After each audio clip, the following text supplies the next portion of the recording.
Fala galera, agora a gente vai ver o módulo de emergência, sempre focado no nosso edital, tá bom? Vamos falar de infarto. Infarto é uma emergência hipertensiva de acordo com o manual do Ministério da Saúde e a gente vai falar um pouquinho sobre esse distúrbio cardiovascular, tá bom? Sobre o infarto, uma coisa importante a gente saber é que é o tipo de doença que acontece por um acidente isquêmico. Sempre que vocês ouvirem a palavra isquemia, pensem em interrupção de fluxo sanguíneo. Ou seja, o paciente teve um acidente isquêmico, parou de circular sangue para determinado órgão e tecido. Então, se eu tenho uma isquemia miocárdica, é o infarto, ou seja, parou de ir sangue para determinada área do coração. A partir disso, a gente entende por que a principal causa do infarto são as placas ateromatosas, ou seja, gordura, as placas de ateroma. Essas placas ateromatosas, elas têm o potencial de obstruir fluxo sanguíneo. A partir do momento que elas rompem algum pequeno vaso, também tem a formação de um coágulo que, junto com essa placa, interrompem o fluxo sanguíneo. Sempre que eu tenho interrupção de fluxo sanguíneo, eu tenho morte, eu tenho necrose de tecido. Uma vez tecido necrosado, ele nunca mais será viável. Então, cada vez que a pessoa infarta, ela tem menos uma área saudável a nível cardiológico disponível. É por isso que é tão fácil a pessoa que infartou uma vez ter outros infartos.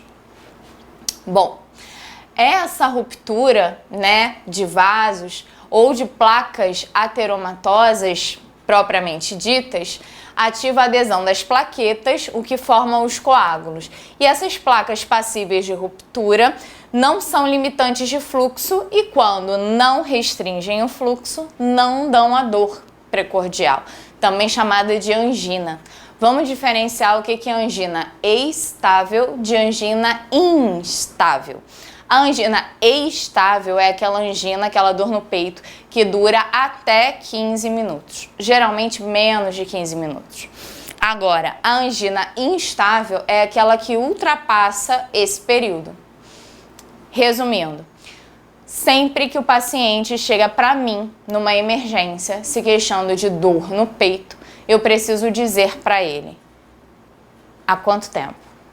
Se ele fala, não, essa dor no peito, a famosa dor precordial, começou agora, tem 2 minutos, eu posso aguardar e monitorar. Se ele fala para mim, foi desde a noite passada, a gente roda um eletro, porque provavelmente essa angina instável pode evoluir para um infarto. Aqui é um exemplo do que eu falei para vocês. Nós temos uma artéria coronária bloqueada por uma placa ateromatosa, obstrui fluxo sanguíneo, a área necrosa. Então, o tecido cardíaco necrosado fica lesionado e eu paro de ter essa área saudável no meu coração. Também é possível que essa placa ateromatosa rompa pequenos vasos, aí eu tenho a formação de trombos que juntamente obstruem o aporte sanguíneo. Bom, essa isquemia, essa falta de sangue para o tecido, ocorre alguns segundos depois da artéria ficar obstruída. O paciente costuma sentir a dor torácica, a dor precordial, ou um desconforto que ele não consegue direcionar bem. Ele acha que é algo por aqui, às vezes irradia para a coluna, e fica uma dor diferencial. Aqui nós conseguimos controlar através do aporte de oxigênio. É importante o oxigênio a baixo fluxo, porque nós vimos em fundamentos que o quantitativo, a frequência cardíaca está diretamente relacionada à frequência respiratória. Então, se eu forneço oxigênio suplementar, eu automaticamente diminuo a frequência cardíaca. Frequência cardíaca diminuída, eu diminuo também a extensão da área comprometida. Uso de beta-bloqueadores também facilita bastante esse processo e preciso automaticamente aumentar o aporte de fluxo sanguíneo. Então, os chamados vasodilatadores diretos, como a nitroglicerina, vão ajudar e dar um suporte nesse sentido. Preciso rodar eletro. O eletro, ele dá um panorama da câmara mais importante do meu coração, que é o ventrículo esquerdo. O ventrículo esquerdo é aquele ventrículo que distribui o sangue para todos os órgãos e tecidos. Então, a partir do momento que o meu ventrículo esquerdo se mostra comprometido pelo eletro, eu consigo confirmar o infarto em curso. Ainda consigo identificar infarto recente. A gente vai ver que o traçado do eletro, ele demora algum tempo até normalizar após esse evento isquêmico. Aqui nós vemos uma depressão do segmento ST e uma inversão da minha onda T. Aqui é um complexo QRS normal e aqui é um complexo QRS de um paciente com isquemia. Bom, o infarto, então, é a morte recente das células miocárdicas lesadas e acontece alguns minutos a horas depois da interrupção de fluxo sanguíneo.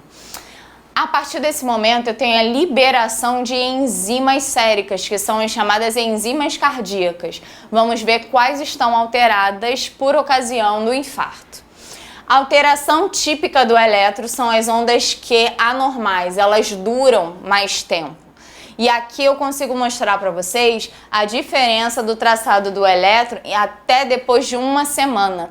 Reparem que o meu complexo QRS normal está muito diferente daqueles apresentados do paciente que infartou depois de 1 hora, 1 dia, 2 dias e 1 semana. Às vezes acontece o que a gente chama de infarto silencioso. O paciente não teve sintomatologia ou ele teve uma sintomatologia discreta, não valorizou. Com isso, ele não recebeu assistência, né? Então, provavelmente teve uma área lesada maior do que se tivesse havido uma assistência de enfermagem e médica, mas ele não sabe que infartou. E quando a gente roda o eletro, a gente consegue verificar. Importante que o infarto, ele obedece ao ciclo circadiano. O que é isso? Meu corpo sabe quando é dia e meu corpo sabe quando é noite. De dia, eu tenho um aumento da pressão arterial, da minha temperatura corporal, da minha frequência respiratória, porque o meu corpo entende que eu preciso de disposição para encarar minha rotina. Com o cair da noite, o meu corpo entende que eu preciso entrar em repouso. Então, ele diminui temperatura corporal, diminui pressão arterial e diminui frequência cardíaca. Isso faz com que o pico de infarto seja de manhã, das 6 da manhã ao meio-dia. Isso porque nós, à noite, temos uma diminuição, inclusive, da pressão arterial. Então, não é costume, né, o paciente infartar durante a noite, já que a pressão está mais baixa. Importante que é muito comum o paciente que infarta estar com a pressão alta, mas isso não é regra. Existem pacientes que podem infartar com um aumento super discreto da pressão arterial. Bom, dor na região retroesternal ou precordial, sensação de peso e aperto, importante, com duração com mais de 30 minutos e pode se irradiar por pescoço, mandíbula, membros superiores e dorso. Geralmente, entre 70% a 80% dos pacientes falam desses sintomas. E pode existir 3 componentes distintos. Visceral é o mal-estar localizado na víscera, então é a dor no peito, é um enjoo que pode acontecer. O somático, o mal-estar generalizado, o paciente fala, não tô bem. E você, mas o que você está sentindo? Não sei, eu sei que eu não tô bem. Ele não consegue direcionar o que está errado, mas ele está com mal-estar generalizado. E o psicológico? O paciente pode ficar extremamente ansioso e ter aquele sentimento de morte iminente. Desconforto torácico com tontura, sudorese, além das náuseas e vômitos, né? E dos desmaios. Sensação de tensão e ansiedade. Agora, muito importante é que os diabéticos, eles têm uma facilidade a terem perda de sensibilidade, né? Que é o que a gente chama de parestesia. Então é comum o diabético, por exemplo, ele ter perda de sensibilidade nos pés. Aqui, no infarto, ele pode ter a ausência da dor precordial. Então, é o candidato muito mais suscetível àquele infarto silencioso que a gente comentou agora há pouco. Exame físico. O que o técnico de enfermagem precisa ficar atento? PA elevada, geralmente é antes do infarto. Depois do infarto, a PA diminui.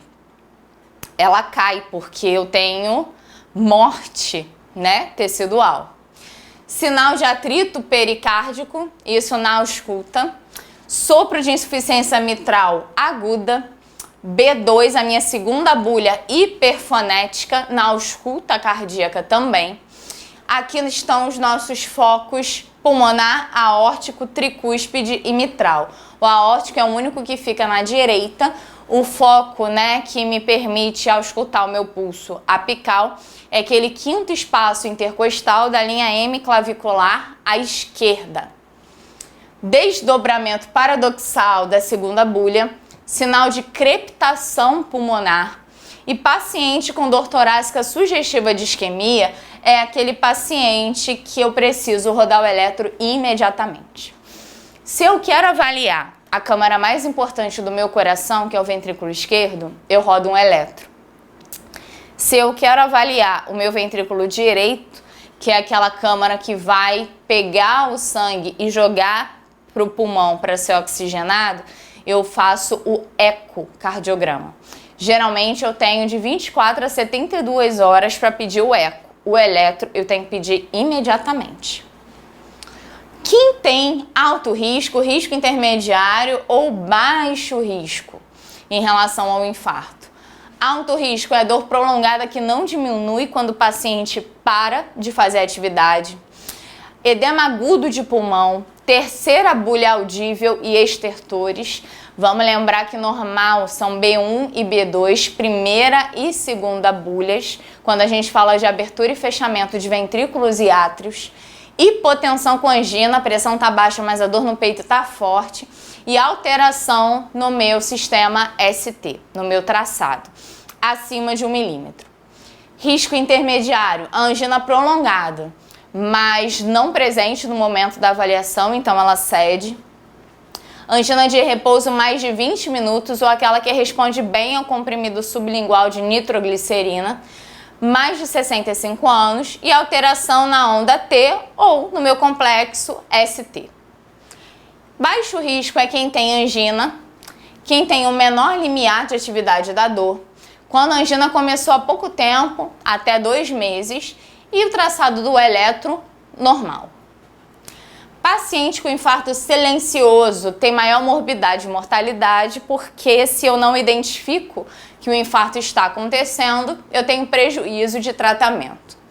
Grande risco daquele paciente que infarta é uma dor ao esforço que não diminui quando o paciente faz repouso e nem com 3 comprimidos sublinguais de nitroglicerina.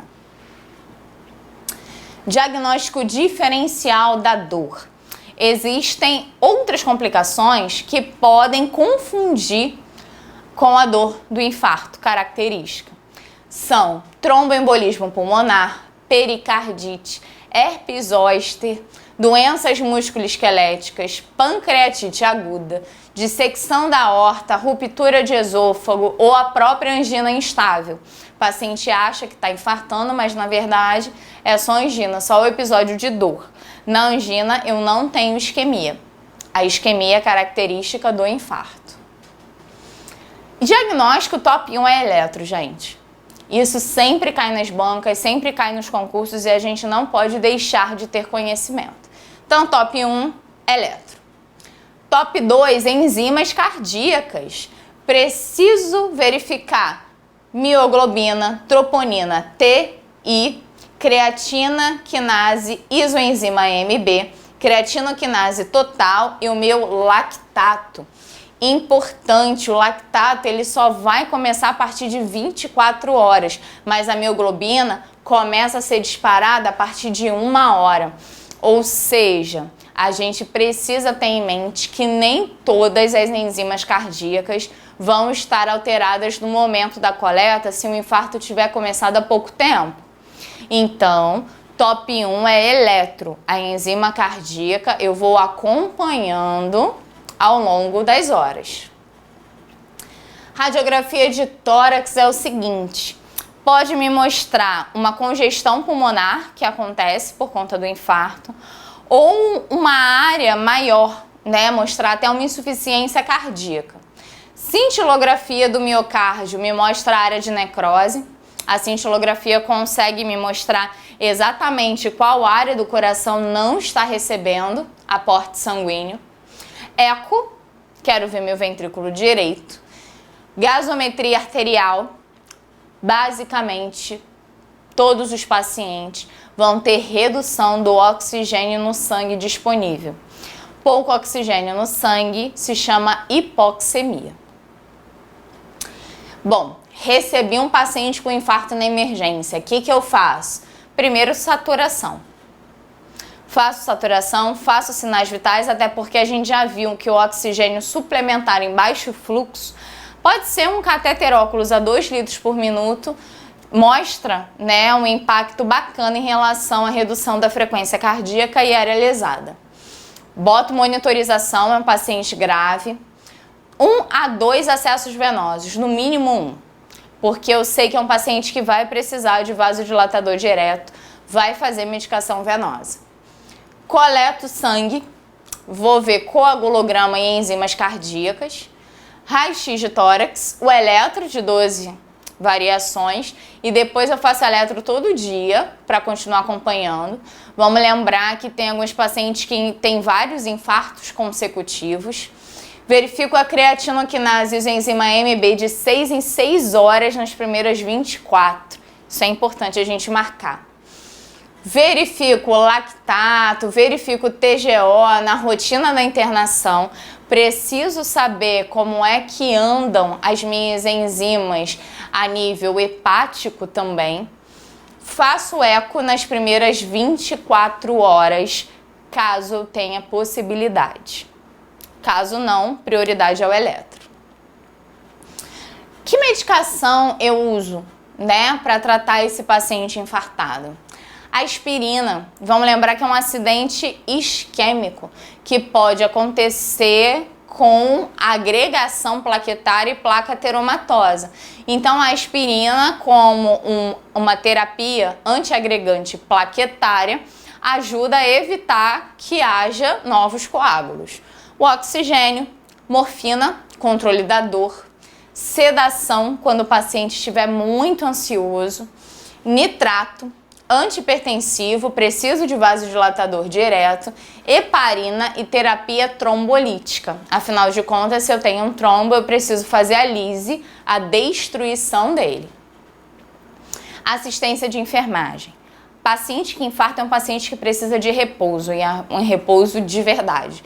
Eu tenho que evitar até que esse paciente fique constipado, porque ele pode ter uma alteração cardiológica durante força para evacuação.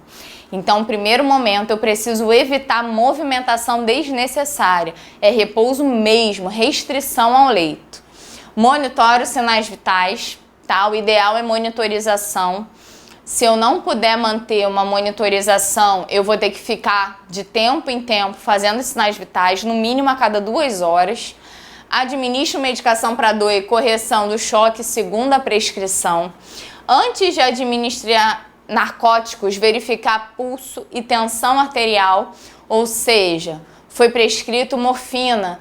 Preciso ver se o paciente está bem fisicamente para receber essa medicação. O repouso, além de físico, ele é mental por 3 a 6 semanas. Então, é avisar para a família que o paciente não pode se aborrecer. Orientar o paciente para evitar excesso de movimento e esforço físico, inclusive ao evacuar. Então, se for um paciente que tem episódio de constipação, a gente pode entrar com enema, pode entrar com uma lactulose. Evitar programa excitante de televisão, inclusive filmes de terror, de ação, de suspense. Não sei se todos já viram, né? Não é incomum em filmes de terror, aqueles principalmente que causam muitos sustos, terem pessoas que vão a óbito nas salas de cinema, né? Então são pessoas que provavelmente já têm uma área cardíaca saudável reduzida. Orientar os familiares e demais visitas para nada de discussão, nada de comentários desagradáveis, porque isso pode levar a uma piora do quadro clínico do paciente. O paciente fica em Fowler ou sentado, relaxado. O paciente não pode ficar desconfortável, então se for sentado em poltrona, repouso para baixo, para braço. Fowler a 45 graus ou semi-Fowler a 30. Geralmente a Fowler é a mais indicada porque evita uma sobrecarga respiratória, né? Quanto menos pressão pulmonar a gente fizer, melhor. Não permitir que o paciente caminhe nas primeiras 3 ou 4 semanas, é restrição mesmo. Observa a distribuição e a aceitação de dieta, lembrando que a dieta é no mínimo hipossódica e com pouco resíduo. Hipossódica porque provavelmente ele está nessa situação devido a um quadro hipertensivo, não posso agravar. E sem resíduo porque eu não posso ter um paciente com constipação.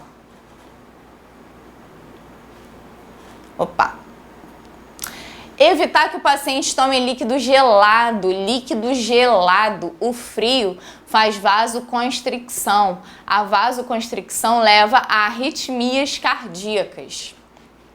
Monitor eletro, sinais vitais sempre, monitorização hemodinâmica se o paciente evoluir para uma forma mais grave e administra oxigênio. Lembrando que é conforme a prescrição, porque afinal de contas nós vimos em fundamentos que oxigênio é prescrição médica. Paciente precisa mudar ritmo e estilo de vida, principalmente até se recuperar completamente. Se é um paciente que tem um trabalho extenuante, se é um paciente que tem um trabalho que exige muito física e emocionalmente, o ideal é ele rever, porque esse trabalho pode custar a própria vida. Então, se afastar sempre que possível. Evitar sobrecarga fisiológica e tensão psicológica, isso tem muito a ver com alimentação também. É um paciente que, se estiver sentindo plenitude gástrica, isso pode repercutir de forma cardiológica.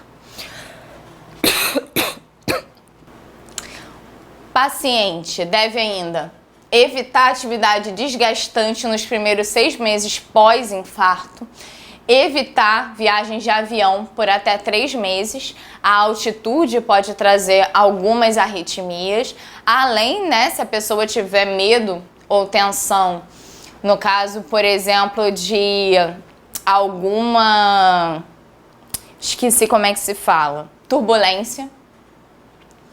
Evitar qualquer atividade que produza fadiga ou dispneia. Atividade sexual pode? Não. Atividade física pode? Também não, até recuperação. Evitar ambiente onde haja calor ou frio excessivos. Vamos lembrar que esse coração está se recuperando e aprendendo a funcionar com menos tecido disponível. Então eu tenho que evitar tanto a vasoconstricção causada pelo frio, que aumenta a pressão arterial, como a vasodilatação desencadeada pelo calor, que diminui a pressão arterial. Diminuir de peso, caso seja um paciente obeso ou em sobrepeso, e se for tabagista, Ministério da Saúde diz nada de fumar. Segundo o Ministério da Saúde, para pacientes hipertensos, a bebida pode ser mantida em níveis pequenos, né? Por exemplo, o equivalente a um cálice de vinho, cálice não taça. Agora, o tabagismo não tem papo, tem que interromper. Isso porque a partir de 30 minutos após tabagismo, a pressão arterial se mantém elevada. Então, quanto mais o paciente fuma, maior episódio de hipertensão ele tem. Diminuir as horas de trabalho quando ele se reincorporar às atividades de trabalho. Contar com o período diário de repouso, sono e repouso adequados são imperativos. E ter um meio de distração, lazer. É importante que esse paciente entenda que se ele não mudar de hábitos de vida, ele pode ter um tempo bem reduzido. Agora, a gente vai falar um pouquinho da insuficiência cardíaca congestiva, a famosa ICC. Bom, sobre insuficiência cardíaca, basicamente é o seguinte: o paciente hipertenso, sempre que ele tem um pico hipertensivo, ele exige da musculatura cardíaca, né, uma força maior. O coração a gente pode mal comparar com um órgão elástico. Quem já percebeu que o elástico, conforme você vai usando, aumenta de tamanho e perde força? Basicamente é isso que acontece com o coração. Tem pessoas que falam, mas a minha pressão sempre ficou alta, eu nunca tratei, eu tô bem. Sim, em algum momento você não ficará mais bem, porque é um processo de anos. Então, com o passar do tempo, o músculo aumenta de tamanho, mas ele perde elasticidade. Se ele perde elasticidade, ele tem dificuldade de contrair. Então, aqui, o débito cardíaco não consegue mais suprir a demanda do paciente. Reparem a diferença entre um coração saudável e a insuficiência cardíaca. Quando o paciente fala assim para você, eu tenho coração grande, é ICC. Geralmente ela acontece por conta de alguma doença cardíaca, alguma hipertensão, aterosclerose, doença cardíaca valvular ou alguma miocárdica e arritmias. Pode acontecer quando eu tenho alguma doença pulmonar crônica. Por que uma doença pulmonar crônica leva à insuficiência cardíaca? Quando eu tenho uma doença pulmonar crônica, eu tenho dificuldade de respirar. Sempre que eu tenho dificuldade de respirar, eu aumento a frequência cardíaca. Se eu aumento a frequência cardíaca, acabei dando a resposta. Sempre que eu tenho dificuldade de respirar, eu aumento a frequência respiratória. Sempre que eu aumento a frequência respiratória, eu aumento por rebote a frequência cardíaca. E isso leva, com o passar do tempo, à insuficiência cardíaca. Hemorragia e anemia. O que acontece? Quando eu perco sangue, o meu corpo aumenta a frequência cardíaca para facilitar a distribuição do pouco de sangue que eu tenho para os órgãos e tecidos. Isso leva à insuficiência cardíaca. Pacientes que têm anemia crônica, por exemplo, pacientes com anemia falciforme, né? Quando o paciente tem anemia falciforme, eu tenho hemácias em forma de foice. Nessa hemácia, que é o meu glóbulo vermelho, cabe menos oxigênio do que deveria. Então, quando o meu corpo entende que está com menos oxigênio, ele aumenta a frequência cardíaca, também como um mecanismo compensatório. O problema é que sempre que eu tenho a frequência cardíaca muito alta, eu exijo demais do meu coração. Chega uma hora que ele cede, que ele perde elasticidade. Anestesia e cirurgia também podem causar isso, bem como transfusões e infusões. Tireotoxicose é o hipertireoidismo, tá, gente? Hipertireoidismo é quando a minha glândula tireoide produz mais hormônio. Produz mais T3 e mais T4, né? T3, triiodotironina, T4, tiroxina. Se eu tenho um aumento de T3 e T4, eu tenho um aumento da taxa metabólica. Sempre que vocês ouvirem a palavra tireoide, pensem em metabolismo.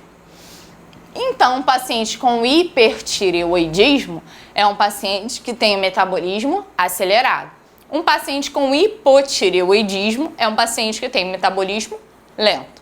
Quem tem metabolismo acelerado tem a pressão alta e tem a frequência cardíaca acelerada. Gravidez, você tem uma demanda maior. Infecções, estresse físico e emocional, e a ingestão excessiva de sódio também faz isso. Manifestação clínica. Vamos diferenciar. Eu tenho uma insuficiência cardíaca esquerda e uma insuficiência cardíaca direita. Bom, a gente já conversou sobre os meus ventrículos. A câmara mais importante do meu coração é o ventrículo esquerdo. Então, a forma mais grave de insuficiência cardíaca é a esquerda. Vamos lá. A esquerda, ela traz problemas pulmonares. Por que ela traz problemas pulmonares se ela é esquerda? Ventrículo direito pega o sangue e manda para o pulmão. Ventrículo esquerdo pega o sangue oxigenado e distribui para o meu corpo. Se o ventrículo esquerdo não funciona, ele não consegue pegar o sangue com oxigênio. Então, a repercussão é pulmonar. O paciente tem dispneia principalmente aos esforços.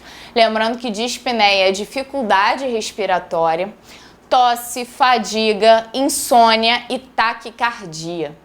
Agora, a insuficiência direita, ela costuma trazer edemas. É aquele paciente que a câmara direita do coração não consegue jogar o sangue para ser oxigenado. É comum um aumento de peso inexplicável por conta dessa retenção, edema de tornozelo, congestão hepática, veia cervical distendida, principalmente quando o paciente fica em Fowler a 45 graus ou em semi-Fowler a 30 graus. É o que a gente chama de turgência de jugular. Você coloca o paciente a 30 ou 45 graus e você vê a jugular dele pulsando. Líquido anormal nas cavidades, por exemplo, ascite, é comum nesse paciente com insuficiência cardíaca direita. Insuficiência cardíaca direita também pode ser chamada de retrógrada. E a insuficiência cardíaca esquerda de anterógrada. Bom, é comum o paciente evoluir com anorexia e náusea, nictúria. Nictúria é o aumento da frequência de micções no período da noite. E astenia. Astenia é um cansaço generalizado, tá? É uma prostração muito grande. Cardiomegalia acontece nos dois tipos, né? Que é o famoso coração grande. Galope ventricular, frequência cardíaca rápida e o desenvolvimento de pulso alternante. Quando você verifica a pulsação, você, caramba, parecem dois pulsos diferentes batendo. Quer dizer que o coração não está funcionando como deveria. E o diagnóstico? Bom, o eletro, se for principalmente uma insuficiência cardíaca à esquerda, pode mostrar repercussão. O eco, se for direita. Radiografia torácica mostra esse coração grande. Gasometria, eu vou conseguir identificar que está faltando oxigênio. E estudos da função hepática. Eu tenho uma veia muito importante do meu coração que se chama veia porta. Quando eu tenho insuficiência cardíaca, eu posso ter um aumento da pressão exercida nessa veia porta, que se chama hipertensão portal. Isso leva à congestão hepática. Então, verificar TGO, TGP me ajuda nesse sentido. Complicação da insuficiência cardíaca: arritmia, insuficiência miocárdica, o coração não consegue mais bater como deveria e distribuir o sangue da forma necessária. Intoxicação digitálica. Vamos parar aqui. Tratamento da insuficiência cardíaca é com medicamento chamado digitálico. Se eu uso digitálico no tratamento, a intoxicação digitálica acontece sempre que eu uso medicação a mais. Infarto pulmonar, pneumonia e embolia, principalmente se for insuficiência cardíaca à esquerda, e o paciente pode desenvolver uma insuficiência cardíaca intratável. E aí só se resolve com transplante cardíaco. Até ele conseguir um outro órgão, ele tem que ter a vida super restrita se quiser mantê-la. Tratamento, então. Bom, se o paciente tem edema, diurético. Tudo na vida, tá, gente? Tá retendo líquido, diurético. E o digitálico, chamado digoxina. A digoxina, ela auxilia, né, nessa contratilidade miocárdica, só que o problema é que é um medicamento muito bom, mas que pode levar à intoxicação. A dose alta pode ser tóxica e fazer o que a gente chama de intoxicação digitálica. A dopamina pode melhorar o fluxo sanguíneo, inclusive a nível renal. E a dobutamina pode ser administrada via endovenosa para aumentar essa elasticidade, né, essa contratilidade cardíaca. O problema é que a dobuta pode levar à arritmia, então ela tem que ser utilizada com muita cautela. Terapia vasodilatadora. Meu coração não está conseguindo bater como deveria, então eu facilito o trabalho dele com os vasodilatadores. Posso entrar com a nitroglicerina, que é um vasodilatador direto, a hidralazina ou o prazosim. Eles vão ajudar, né, a quebrar a resistência do fluxo sanguíneo e trazer um conforto maior para esse músculo cardíaco que está cansado. Nitroprussiato de sódio, famoso nipride, também vasodilatador direto. E a morfina. A morfina, ela diminui o trabalho cardíaco, diminui a ansiedade e também diminui a dor, se o paciente tiver esses episódios de angina. Antihipertensivos como tratamento regular e, por fim, como a gente já falou, se o paciente não responder à terapia, é o transplante cardíaco a melhor escolha. E a assistência de enfermagem no paciente com insuficiência cardíaca? Bom, administrar e monitorar a medicação prescrita, pesar o paciente diariamente no mesmo horário, de manhã depois de urinar. Para quê? Para acompanhar a piora do edema. Piora ou melhora, né? Uma vez que o paciente vai fazer uso de diurético, eu tenho que acompanhar se está sendo eficiente. Auscultar os ruídos pulmonares para saber se eu tenho crepitação. Identificar e avaliar a gravidade do edema gravitacional. O que é isso? Sempre que eu tenho uma congestão hepática, eu tenho uma chance maior de desenvolver ascite. A ascite nada mais é do que o acúmulo de líquido na região abdominal. A ascite, ela tem um mecanismo diretamente ligado à posição postural. Então, paciente de pé, ele tem um aumento grande dessa ascite. Por isso, eu preciso avaliar esse edema gravitacional, o edema que piora quando o paciente fica de pé. Monitorizar a frequência de pulso e pressão arterial. Examinar turgor cutâneo e mucosa para avaliar sinais de desidratação. Afinal de contas, o meu paciente está em uso de diurético. Se for uma situação de emergência clínica, furosemida, que é um diurético de alça extremamente potente, o famoso Lasix.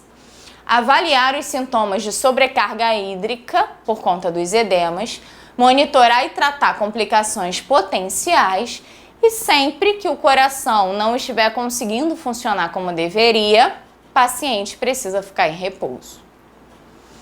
Administração de digitálico. Preciso saber primeiro se está sendo eficiente. Então, preciso verificar alívio dos sintomas. Intoxicação digitálica. Quais são os sinais? Arritmia, anorexia, náuseas e vômitos, diarreia, bradicardia, cefaleia, mal-estar geral, alterações de comportamento e aumento da insuficiência cardíaca. Verifico o pulso e frequência apical antes e após administrar a digoxina.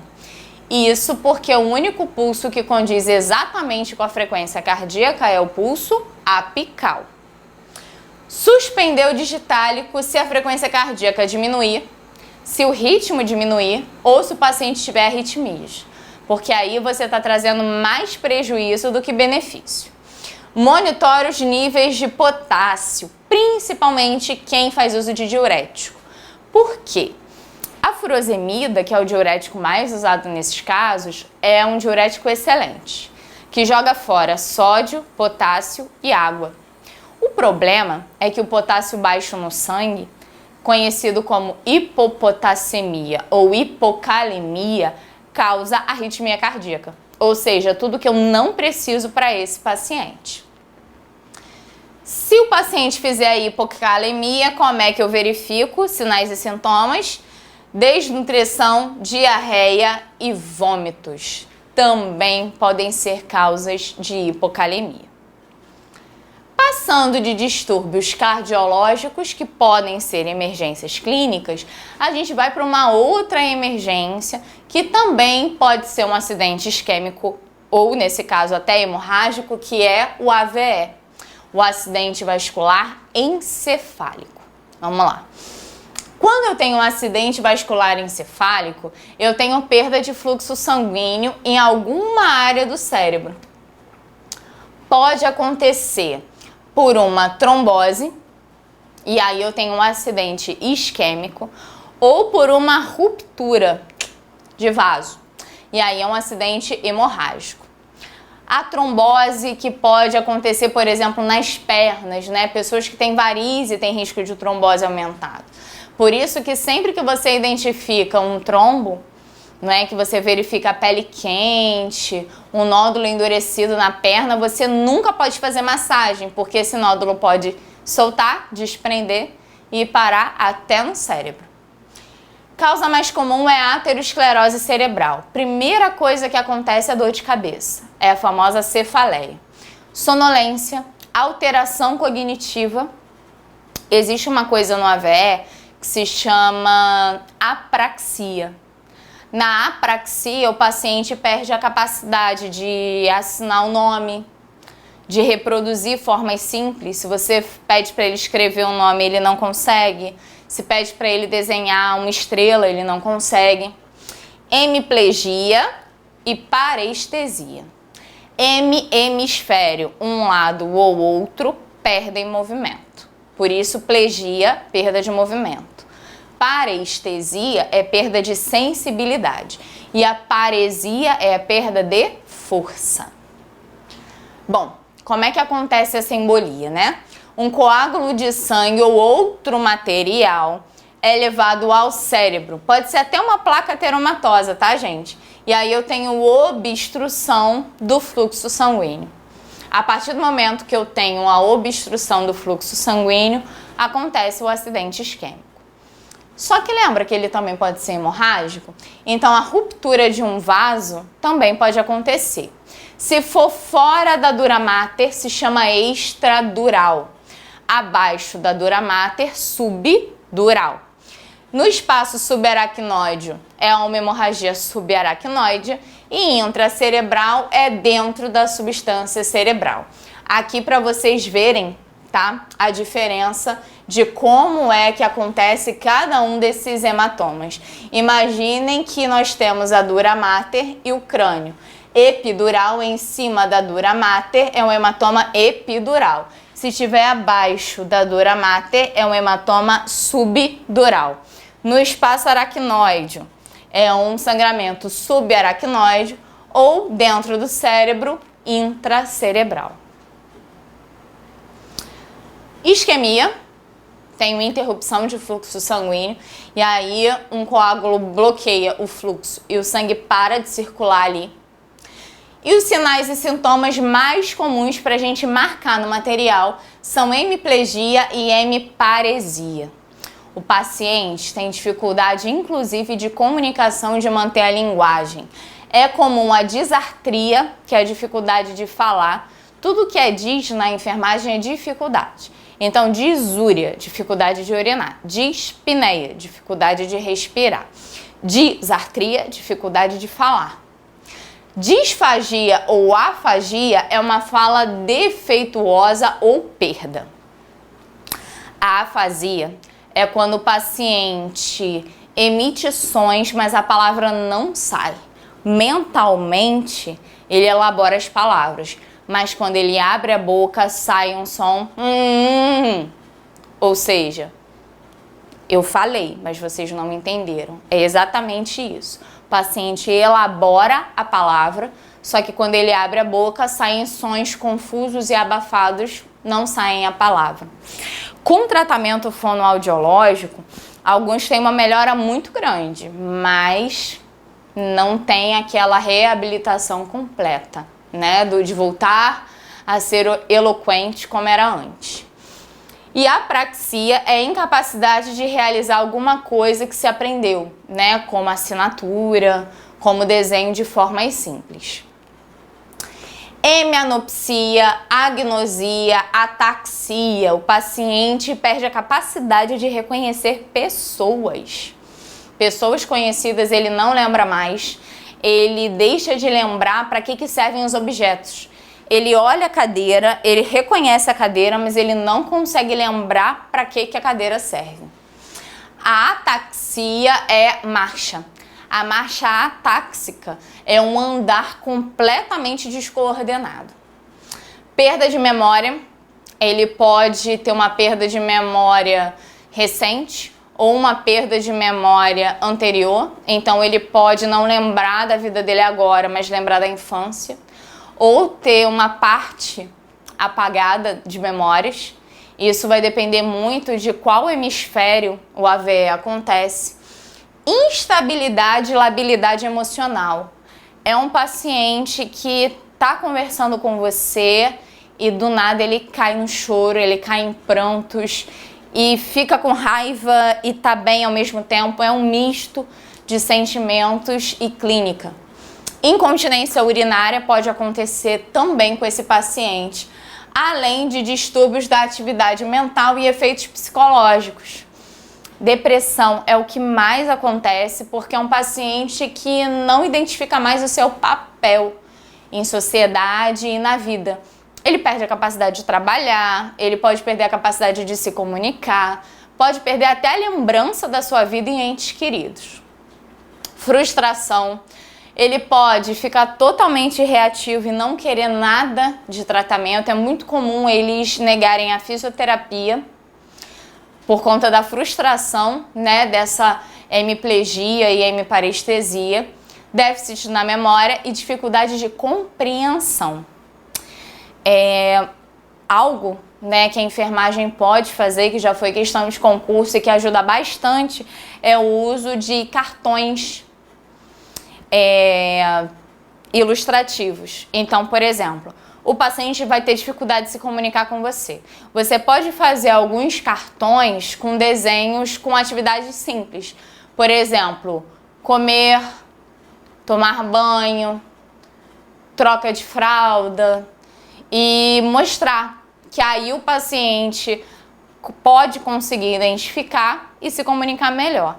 Em casos mais graves, ele pode não conseguir compreender esses cartões. Então, cada paciente vai ter a sua própria evolução clínica. Qual o tratamento? O período mais importante dura de 48 a 72 horas. E aí eu preciso entrar com ventilação e permeabilidade de vias aéreas superiores.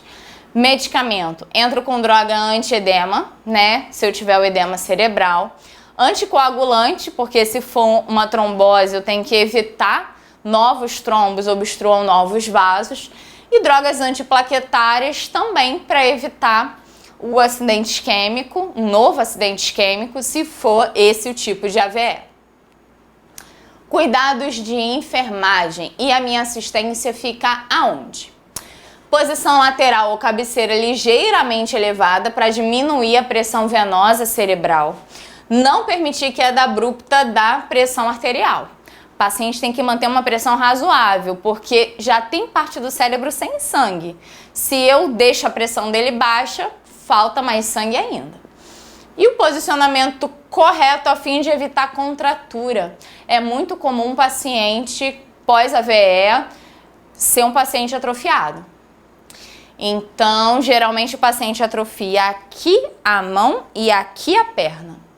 Então, você precisa manter o corpo dele na posição mais anatômica possível. Porque uma vez com contraturas e espasmos, é muito difícil a reabilitação. Medidas de alívio de pressão, é um paciente restrito ao leito. Uso de calha de apoio aos pés também para evitar feridas. Prevenir a adução do ombro, travesseiro abaixo da axila para evitar justamente esse movimento. Prevenir a rotação do quadril, que é aquele da perninha que eu acabei de mostrar. E preciso manter a integridade da pele, preciso manter a hidratação adequada e uma mudança de decúbito adequada também. Bom, a gente vai ter um momento só de saúde mental. Mas como é muito comum o infarto, a insuficiência cardíaca e o AVE no idoso, a gente vai falar de uma forma bem leve os tipos de demência que mais acontecem no idoso. São as demências senis. Antes de falar das demências senis, a gente vai fazer uma diferença, né? O que é senilidade e o que é senescência. Senilidade é algo patológico, é algo que nem todo idoso vai ter. Por exemplo, o Alzheimer. Senescência é algo fisiológico, é algo que todos nós, enquanto idosos, teremos. Por exemplo, perda de massa muscular, perda de elasticidade, de turgor cutâneo. A demência é algo senil, é algo patológico, né? Não acontecem com todos os idosos, mas acontecem com uma porcentagem relevante e impede atividades de vida diária, por exemplo. Aqui a gente vai verificar que entre as pessoas idosas são esses os quadros que mais acontecem. Temos o Alzheimer top 1. O que me interessa para passar no concurso é a palavra-chave de cada forma dessas demências. Alzheimer, a palavra-chave é memória. Paciente com Alzheimer perde a memória. O Alzheimer pode acontecer em 3 estágios diferentes. No primeiro estágio do Alzheimer, ele acontece de uma forma subclínica, ou seja, é muito difícil de diagnosticar, porque geralmente a gente subestima o potencial porque acha que é senescência, acha que é um envelhecimento normal. É aquela perda de memória que não atrapalha a vida diária. Sabe quando a gente está em casa, vai na cozinha, coloca a mão na cintura e pensa, o que eu vim fazer aqui mesmo? É algo que todos nós já passamos. Então, quando o idoso demonstra esse tipo de sinal, a gente acaba não valorizando muitas vezes. No segundo estágio, o paciente já passa a ter uma perda mais importante de memória. No segundo estágio, ele já tem dificuldade de trabalhar. É aquele idoso que está dentro do ônibus e não lembra para onde ele está indo. É aquele idoso que quando salta no ponto de casa, ele não reconhece a rua. O primeiro estágio pode demorar cerca de 3 anos e o segundo até 10. Isso quer dizer que o Alzheimer evolui de forma lenta e contínua. E o terceiro estágio é o pior de todos, é quando a pessoa perde completamente a capacidade de autocuidado. É quando a pessoa fica mais inquieta, mais agressiva, esquece de se cuidar, não lembra de comer, de tomar banho, né? Geralmente o paciente com Alzheimer ele vai a óbito por pneumonia ou desidratação, por conta desse prejuízo no autocuidado. É um idoso que precisa de assistência, ou da família ou de enfermagem contínua. A demência vascular acontece pós-AVE. É quando o paciente tem flutuação do déficit cognitivo. Tem dia que o paciente está melhor, tem dia que o paciente está pior. Demência dos corpúsculos de Levy, palavra-chave é alucinação. O paciente, ele pode ter algo semelhante a um processo esquizofrênico, só que só acontece na idade avançada. Então ele vê coisas e pessoas que na verdade não estão ali, só para ele. E as demências frontotemporais, como a doença de Pick, ela tem uma hipersexualização do idoso. Então, não sei se já aconteceu com vocês, né?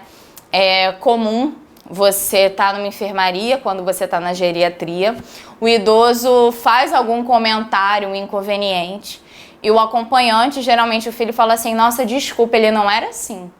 Eu não sei o que aconteceu, depois de velho ficou sem vergonha. Pode ser que ele tenha ficado sem vergonha mesmo, ou pode ser uma doença de Pick. O paciente fica extremamente desinibido, com comportamento hipersexualizado. Ele pode ter uma obsessão em tocar objetos, uma jocosidade, né, uma vontade de fazer brincadeiras o tempo todo. Isso pode ser patológico também. E a demência vascular, que é um grupo de síndromes que acontece sempre quando o paciente tem uma doença cerebrovascular. Costuma ser consequência de alguns acidentes tromboembólicos, né? Então pode acontecer por múltiplos infartos lacunares, lesão única em território nobre, múltiplos infartos em vaso de grande calibre, lembrando que, via a palavra infarto, pensei em interrupção de fluxo sanguíneo. Infarto único em localização estratégia, lesões extensas da substância branca, que é a doença de Binswanger, angiopatia amiloide, angiopatia hereditária, hemorragia cerebral hipertensiva, sequela de hemorragia subaracnoide, hematoma subdural também como consequência e, por fim, vasculite. Aqui, o quadro clínico é um início abrupto que está relacionado ao AVC e o paciente tem uma deterioração do quadro mental de forma geral, apresentando flutuação. Tem dias de melhora e tem dias de piora progressiva, mas geralmente a deterioração é gradual. O paciente costuma apresentar hipertensão, diabetes, coronariopatias e outras manifestações ateroscleróticas. Então, sabe aquele familiar que às vezes a gente tem, né? Que fala assim: não, eu não vou ter cuidado com a alimentação, não. Eu como errado há 40 anos e nunca aconteceu nada.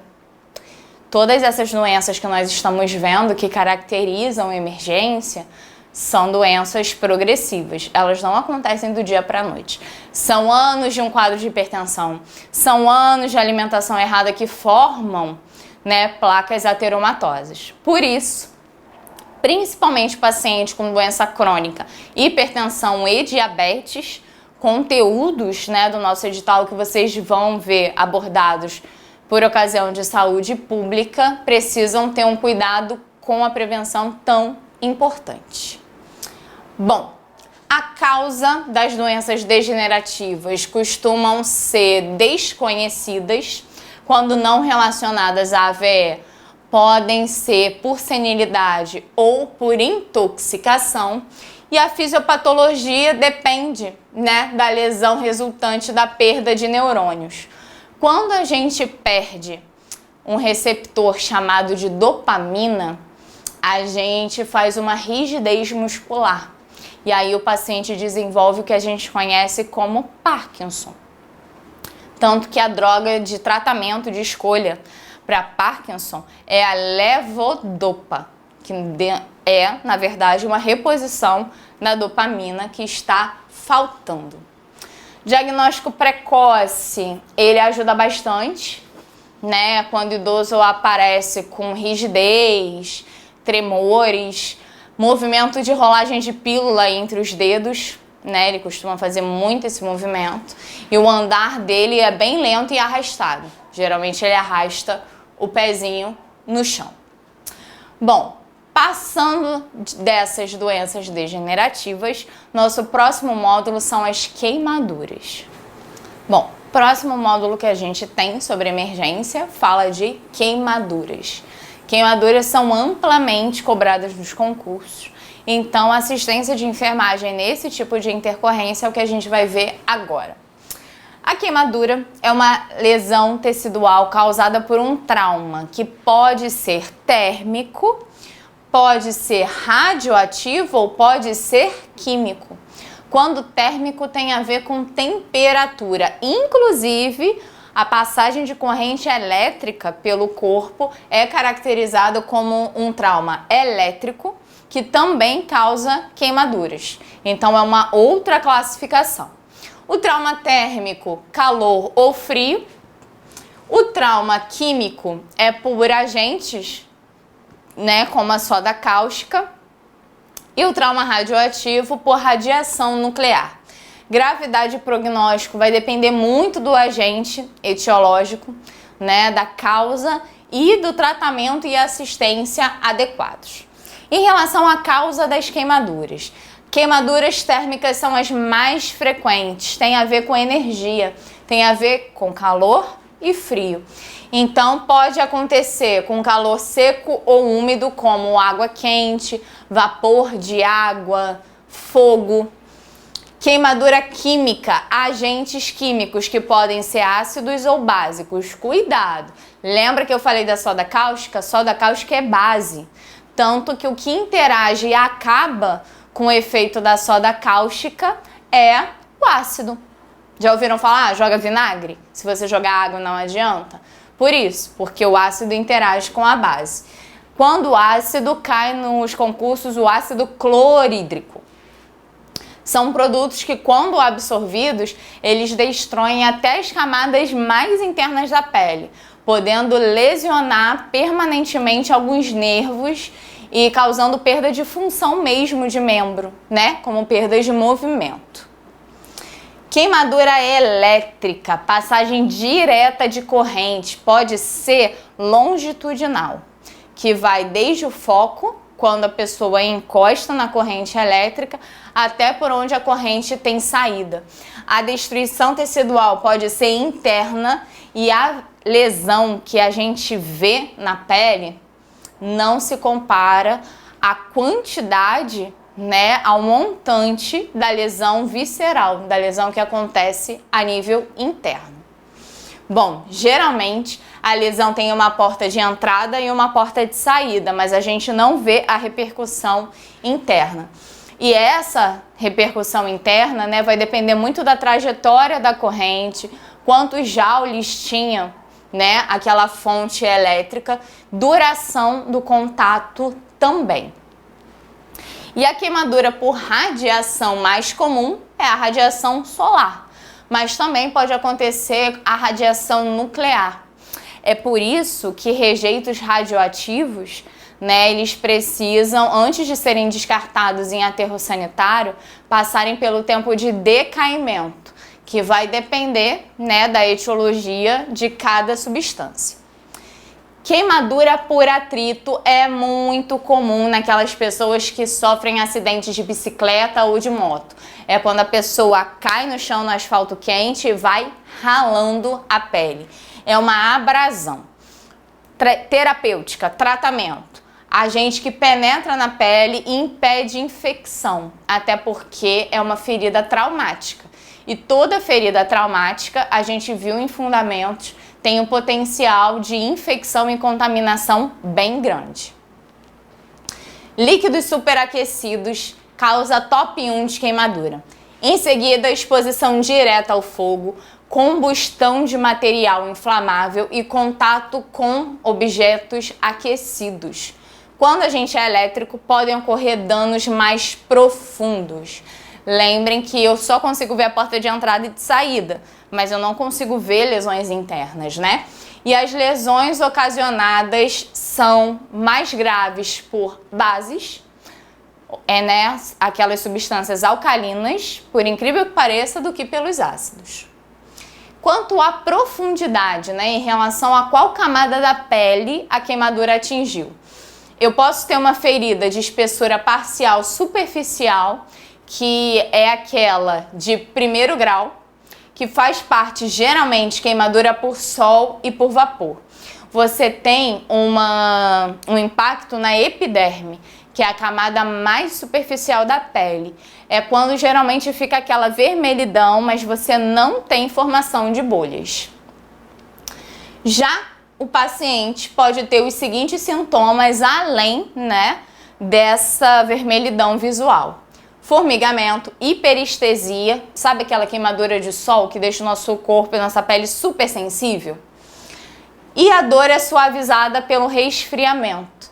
Então, o paciente se sente muito mais confortável se ficar no ar-condicionado ou com uma água mais fria. Aparência da ferida, avermelhada e seca, edema é mínimo ou ausente. As bolhas, se surgirem, são extremamente pequenas, né? Aqueles flictemas. Recuperação completa é em torno de 1 semana. Se acontecerem as bolhas pequenas, o paciente tem a descamação, mas não deixa cicatriz. É algo que não dá pra gente confundir. Por quê? Quando eu tenho uma queimadura de espessura parcial profunda, que é aquela de segundo grau, eu tenho cicatriz. Pode ser causada por água fervente, óleo ou gordura quente. Aí eu tenho destruição da epiderme e das camadas mais profundas da derme. É dolorosa, avermelhada e tem líquido. Leva mais tempo para cicatrizar e costuma ter cicatrizes hipertróficas. Por fim, a queimadura de espessura total, que é de terceiro grau, tem destruição total da epiderme e da derme, e em alguns casos até do tecido subcutâneo. Tem uma coisa que sempre é pegadinha de concurso. Vamos lá. A queimadura de primeiro grau, ela deixa o paciente com a pele hipersensível, mas não é exatamente dolorosa.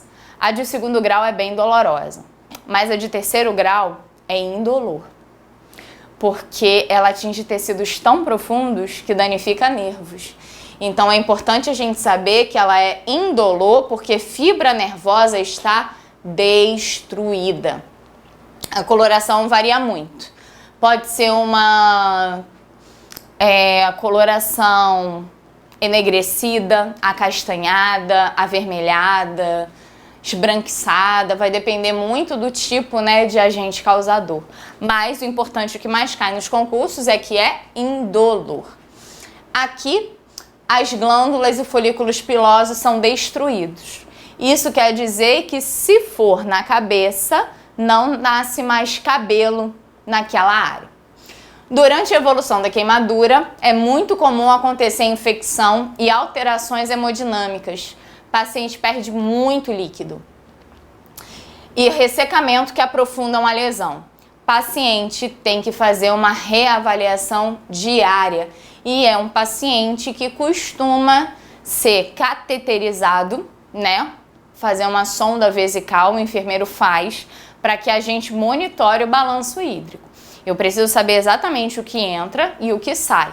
No paciente grande queimado, então, isso é imperativo. A gente já vai ver como é que eu determino o grande queimado. Aqui um esquema visual, né? Queimadura de primeiro grau dificilmente gera bolhas. Se gerar, são bolhas simples que estouram, descascam a pele e não deixam cicatriz. Queimadura de segundo grau tem cicatriz e é dolorosa. Terceiro grau, destruição de fibras nervosas, indolor. Agora, já ouviram falar da regra dos 9? A gente escuta muito, né? Regra dos 9. O que é isso? Nós vamos ver múltiplos de 9 para cada área do nosso corpo. Para aí a gente determinar qual a porcentagem de queimadura o paciente tem. Paciente adulto, cabeça, pescoço e membros superiores, cada um 9%. Tronco anterior e posterior, 18%. E membros inferiores, cada um 18%. Então, 9 em cima, 18 tronco e embaixo. Genitália é só 1%, né? Porque a área é pequena.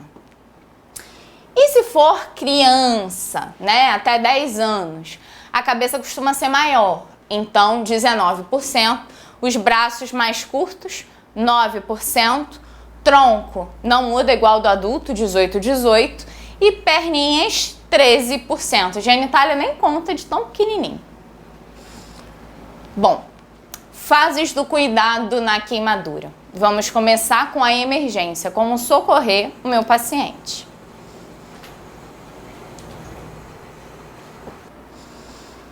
Bom, vamos lá. Emergência, reanimação.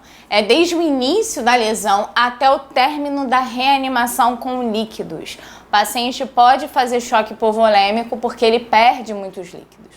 Então, preciso fazer ações de primeiros socorros, prevenir o choque hipovolêmico, prevenir a angústia respiratória, que acontece principalmente por conta da dor, detectar e tratar lesões concomitantes, avaliar a ferida e aqueles cuidados iniciais, que geralmente tem a ver com resfriamento da lesão. Segunda fase, fase aguda ou intermediária, é do início da diurese até próximo ao término do fechamento da ferida. Paciente que choca faz oligúria, que é um débito urinário menor que 400 ml nas 24 horas, e posterior anúria, que é ausência de débito urinário, ou débito urinário menor que 50 ml nas 24 horas. Quando o choque é revertido, eu tenho o período do início da diurese. Quando acontece o início da diurese, é porque eu estou controlando e estabilizando hemodinamicamente o meu paciente. Aqui preciso ter cuidado e vejo já, intuito de fechamento da ferida, prevenção e tratamento das complicações. Lembrando que a principal complicação é infecção, porque é uma porta de entrada, a área lesionada é extremamente suscetível, e preciso dar o suporte nutricional para o paciente. Paciente que sofre queimaduras extensas é o tipo de paciente que tem o débito metabólico acelerado. O corpo entende que perdeu muito líquido e nutriente, então acelera a taxa metabólica. Por isso, pode ser que o paciente precise de um suporte nutricional em relação à suplementação, que pode acontecer por via oral ou, em alguns casos de incapacidade, até por uma sonda, entérica. Terceira e última fase de cuidado na queimadura é a fase da reabilitação, que vai desde o fechamento da ferida até o retorno do nível ótimo de ajuste físico e psicossocial do indivíduo. A queimadura, se extensa, ela deixa cicatrizes e isso traz um prejuízo emocional e de perda de autoestima bem importante.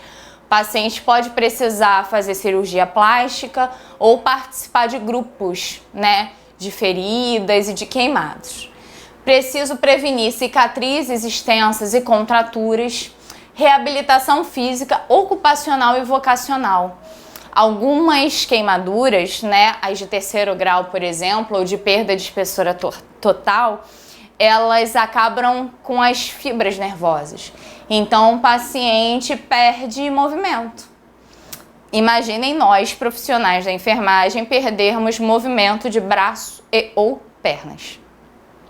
Vamos precisar de uma reabilitação até do nosso trabalho. Reconstrução funcional e cosmética.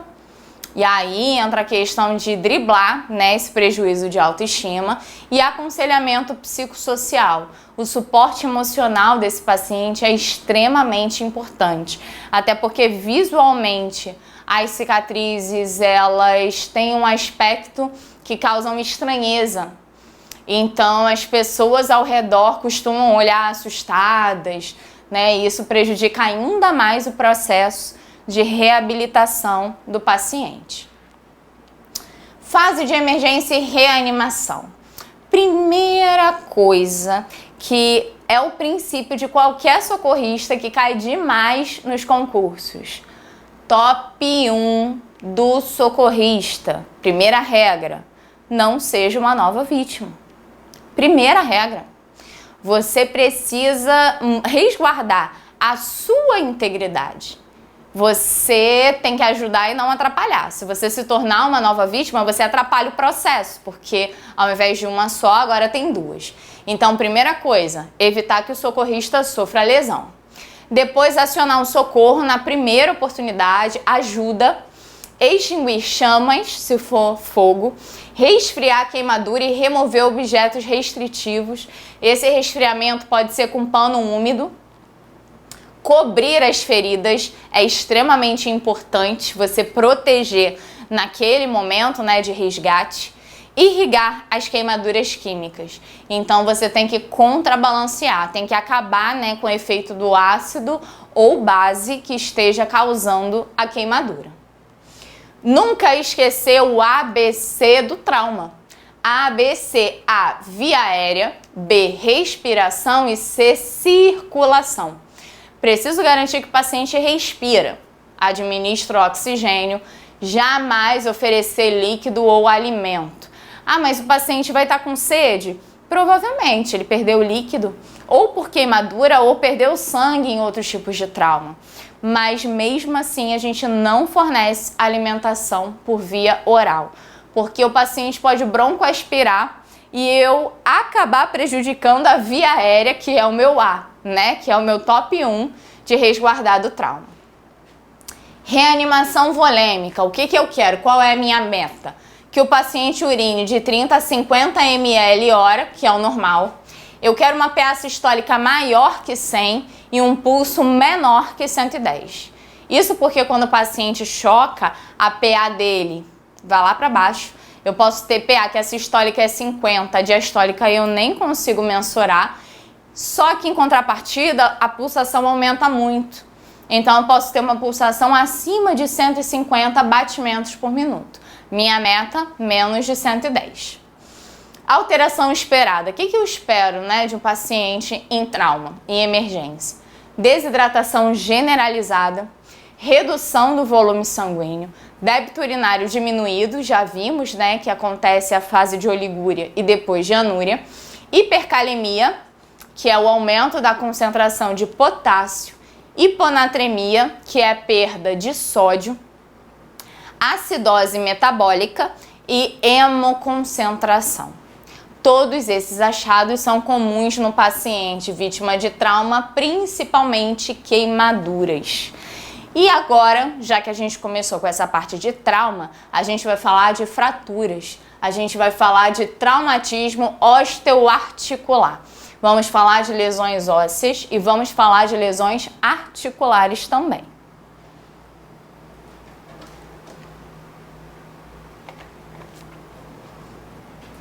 Bom, essas lesões dificilmente levam o paciente a ter risco de vida, mas são extremamente dolorosas e podem trazer prejuízo à função de membros. Fratura pode ser causada por trauma direto ou indireto. O que a banca pode me perguntar de trauma direto, né? Projéteis, lesões por esmagamento e trauma indireto, ossos sendo arrancados ou sob forças rotacionais, no caso de arremesso para fora de veículos, né, em acidentes de trânsito. Além disso, fratura pode acontecer por processo infeccioso ou até na presença de tumores. Esse tipo de fratura se chama fratura patológica. Na verdade, é uma fratura que acontece porque eu tenho uma doença de base. Por exemplo, o paciente idoso que tem osteoporose. Se fratura o osso, é uma fratura patológica. Ele só fraturou o osso porque estava frágil devido à osteoporose.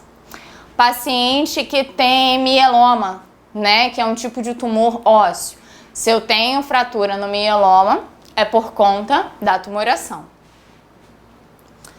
Posso ter uma fratura completa. Fraturou todo o corte transversal do osso. Incompleta, parte do osso, não foi a totalidade. Fratura fechada, simples, a pele e mucosa estão íntegras, ou fratura aberta, aquela que a gente chama de exposta, né? O osso rompe pele e mucosas. Aqui é um exemplo de fratura completa fechada e aqui é um exemplo de fratura completa aberta. Fratura grau 1, lesão mínima de tecidos moles. Fratura grau 2, laceração maior que 1 centímetro sem retalho extenso de tecidos moles.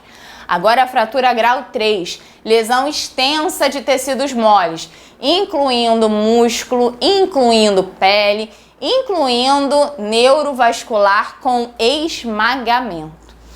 E a fratura patológica a gente já conversou, né? É aquela fratura que acontece por conta de um osso doente.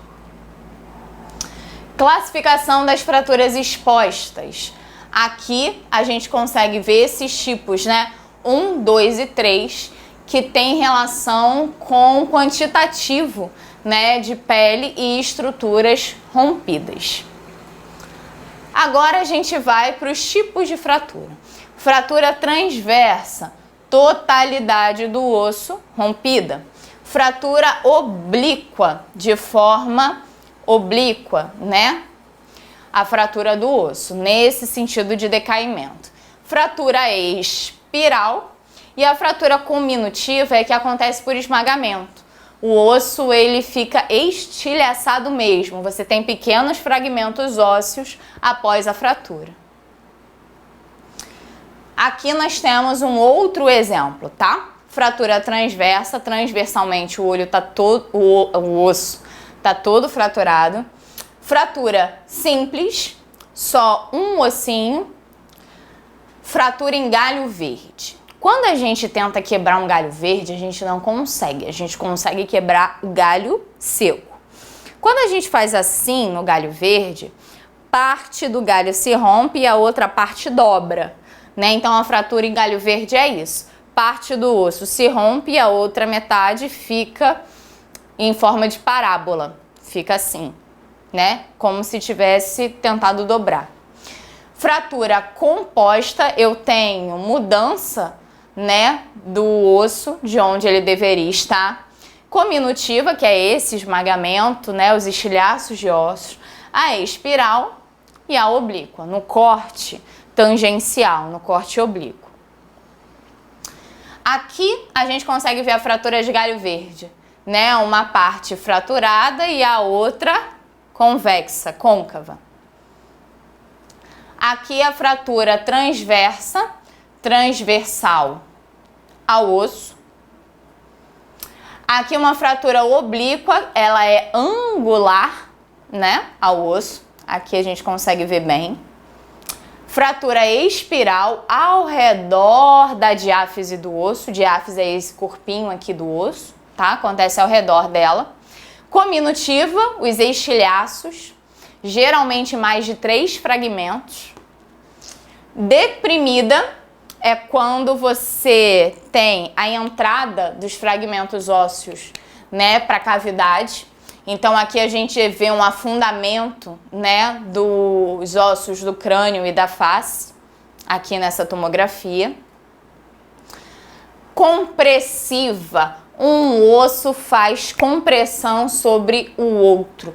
Isso é muito comum em TRM, traumatismo raquimedular.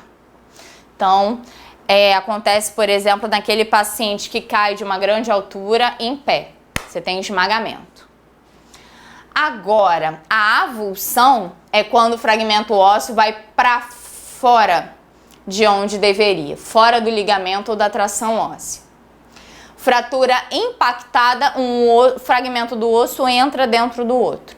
Você tem essa fratura compressiva, mas que os ossos se misturaram, digamos assim. Fratura com luxação. Luxação é quando o osso sai do lugar. Quando a gente fala que tem um deslocamento, né? Fratura com luxação é uma fratura que complicou porque o osso saiu da articulação. A gente consegue verificar aqui, né? Primeira coisa, quando eu vou resgatar um paciente vítima de trauma osteoarticular, eu mantenho o membro na posição anatômica o mais próximo possível, né? Porque o paciente pode sentir uma dor muito forte e eu não conseguir manter essa posição. Outros padrões podem ser epifisária. Epífise é a cabecinha do osso, né? Proximal na parte de cima e a distal na parte de baixo. Diáfise é o corpo do osso, a gente já tinha falado, né? Supracondilana ou diafisária média. Os côndilos do fêmur, né? Eles estão bem próximos à ligação da tíbia. Manifestação clínica. Fratura é sinal de dor. Sempre vai ter dor. Então, dor local, edema ou inchaço, deformidade, principalmente se eu tiver a luxação, hipersensibilidade, movimentação falsa e crepitação. Perda de função, equimose, parestesia, perda de sensibilidade. Se eu tenho estado neurovascular alterado, comprometimento do músculo, vasos sanguíneos e nervos, compressão de estruturas que resultam em isquemia, dor progressiva e incontrolável, dor na movimentação passiva e sensações alteradas, né? A parestesia, que é a perda de sensibilidade. O paciente também pode perder o movimento ativo, enchimento capilar diminuído e palidez no membro.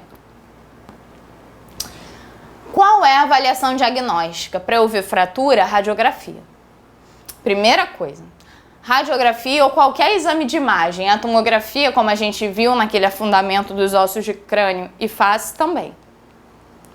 Exames sanguíneos, hemograma e eletrólito, né? Porque se o trauma for muito grande, eu tenho perda grande de líquido. Artroscopia, para detectar se eu tenho prejuízo das articulações também, além da fratura óssea. Angiografia, para eu ver se os vasos sanguíneos foram comprometidos. E o exame de condução nervosa e eletromiografia, a fim de detectar a lesão nervosa.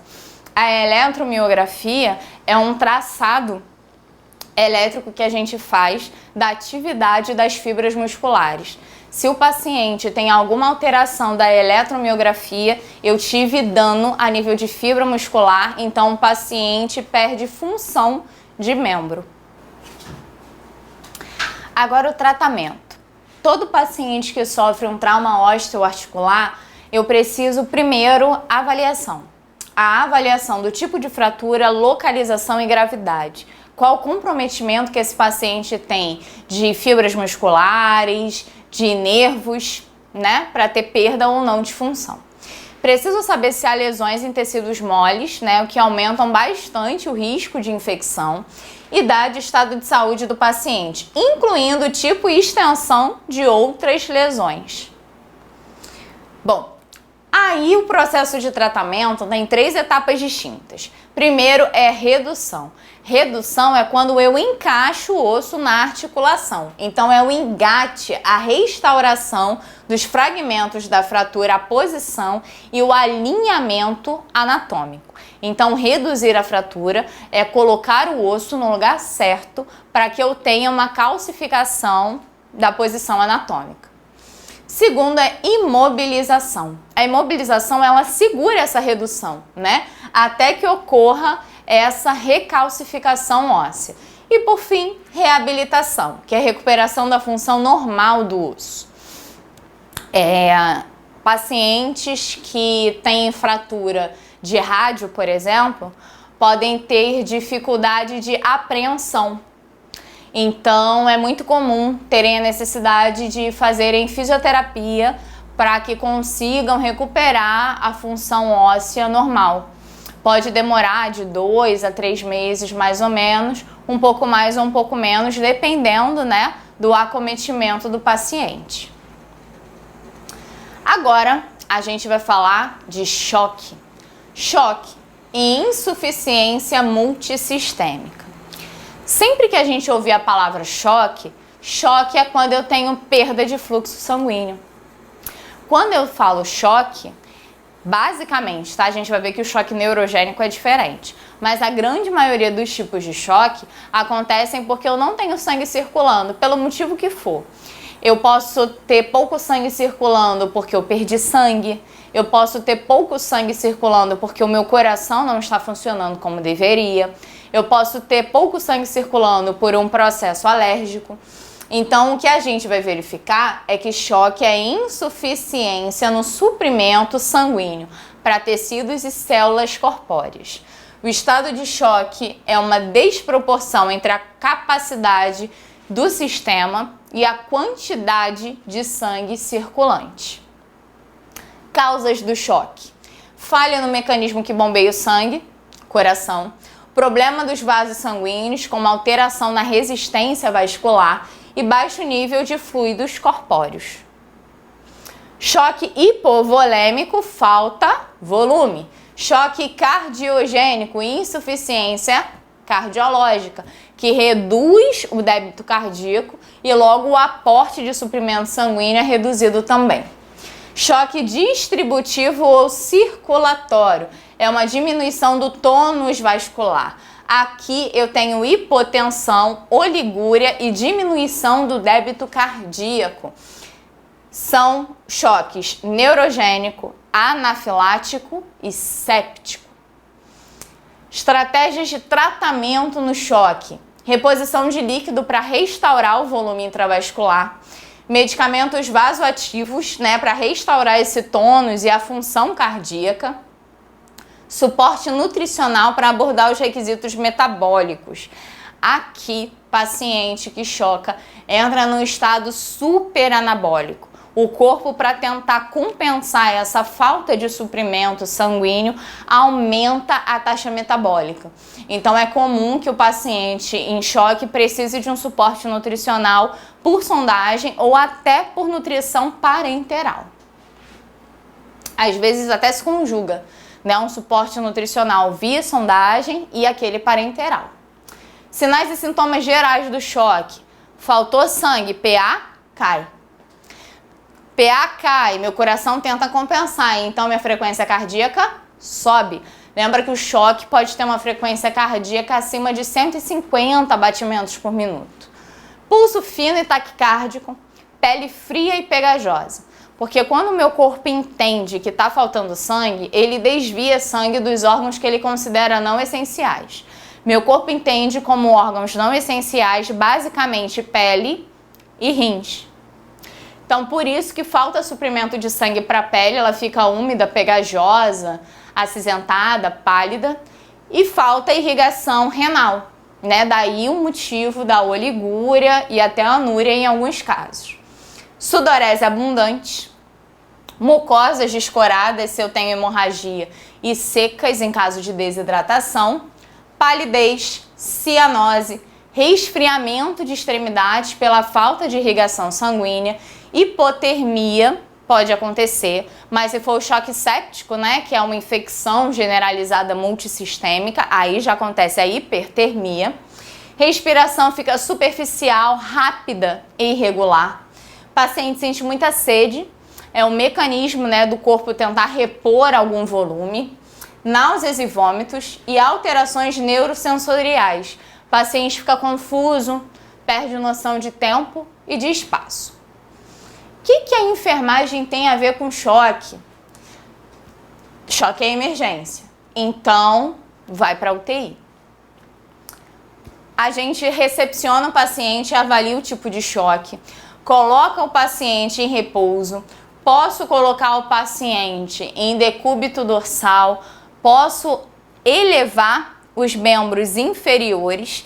Quando eu elevo os membros inferiores e mantenho a cabeceira reta, o que eu estou fazendo é a posição de Trendelenburg, que facilita o retorno venoso. Trendelenburg é a posição do choque. É quando a cabeceira fica mais baixa do que os membros inferiores. Instalo monitorização cardíaca. Avalio o padrão respiratório. Instalo o oxigênio. Pode ser o catéter nasal ou a máscara de Venturi. O ideal é que nesse momento seja um oxigênio de baixo fluxo, né? Se o paciente suportar. Lembrando que a máscara de Venturi tem várias válvulas, né? Então posso colocar uma válvula de 3 litros por minuto tranquilamente. Funciona acesso venoso. Sempre que se tratar de emergência, o tratamento é venoso, porque a gente viu em fundamentos que a medicação venosa tem ação imediata. Em qualquer tipo de emergência, a minha ação tem que ser imediata. Administro medicação prescrita de acordo com o protocolo institucional, faço coleta, né, para exame laboratorial, faço coleta de sangue, avalio estado de consciência, tenho que aferir sinais vitais e manter o paciente em monitorização, meço a pressão venosa central do paciente e, se necessário, auxilio na intubação, né, e instalação do ventilador mecânico. Demais cuidados, como higiene e mudança de decúbito, só com paciente estável. Paciente instável hemodinamicamente, se eu der o banho, eu posso levar ao óbito. E vamos lembrar que, de acordo com o meu decreto, que regulamenta a lei do exercício profissional, paciente grave com risco de vida é privativo do enfermeiro. Paciente grave é do técnico. Se o choque for hipovolêmico, vamos lá, removo imediatamente a causa, né? Ou seja, estanco a hemorragia, se foi isso que está causando. Tenho que fazer compressão, reponho o volume, porque afinal de contas ele está nessa situação por perda de volume. Administro transfusões de sangue no caso de hemorragia excessiva. forneço aporte calórico, reposição hídrica via oral e observo a pressão venosa jugular, estase jugular. E se for um choque anafilático que aconteceu por conta de uma reação alérgica?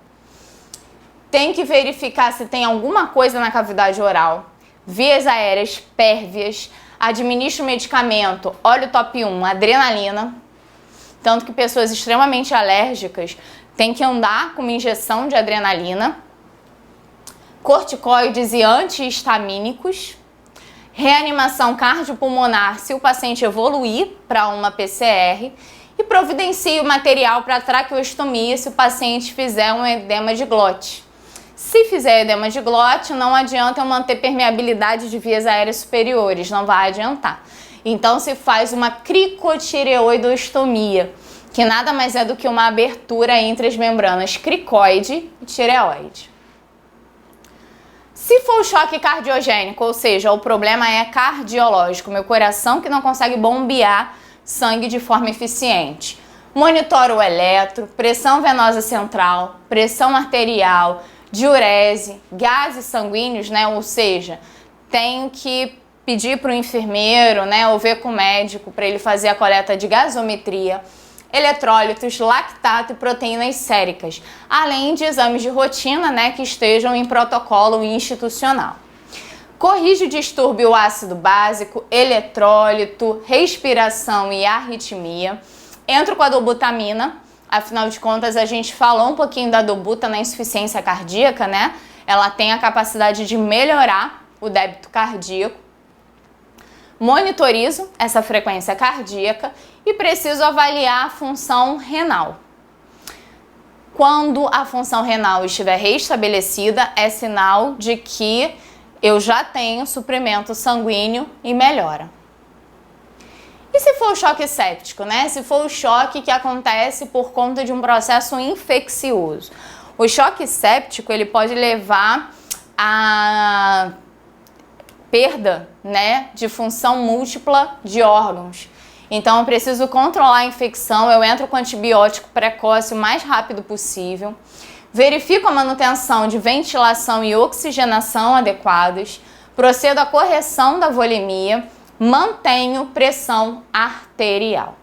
Lembrando que eu preciso resolver o foco infeccioso, senão eu não consigo ter reversão. Eu evoluo com falência múltipla de órgãos. E se for o choque hipovolêmico? Mais fácil, né? Volume. Removo o que está causando a hipovolemia, estanco o processo hemorrágico, reponho o líquido, administro transfusão de sangue se for uma hemorragia maciça e forneço aporte calórico. Faço reposição hídrica via oral e observo a pressão venosa jugular. Agora, e se for o choque neurogênico, né, comum em paciente vítima de traumatismo raquimedular? Imobilizo o paciente para evitar uma lesão maior da medula. Observo função cardiovascular e neurológica do paciente. Elevo os pés da cama para diminuir o acúmulo de sangue.